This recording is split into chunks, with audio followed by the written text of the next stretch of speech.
Mr. Kurt Cornelis, head of cooperation European Union Delegation to ECOWAS, says the EU has contributed 50 million euros to the fight against drug use and illicit drug trafficking in West Africa. Cornelis disclosed this in an interview with journalists at the launch of the 2014 to 2017 West African Report on Drugs in Abuja.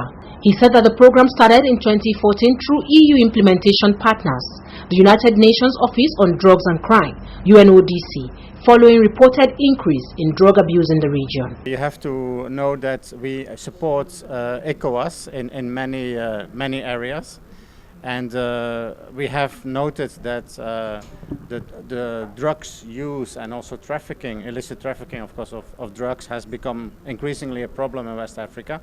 So a number of years ago we have decided to increase our support to ECOWAS in this particular area.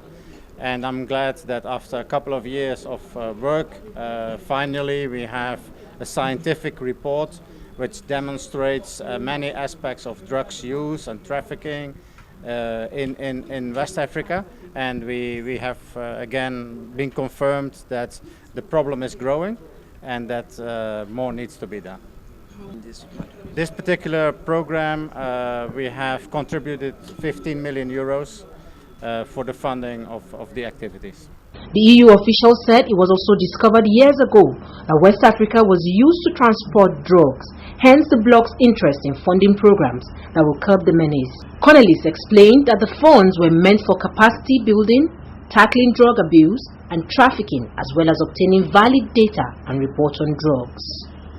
We knew in the past that West Africa acted as a kind of platform for transit of drugs towards Europe, but now we have to understand that the consumption of drugs is really on the rise also in West Africa itself, and that is a worry. It should be a worry for the government's concern. It took a while before really the program yielded some concrete results, but we are happy with what has been achieved so far. And I think we can end the project on a good note, and I'm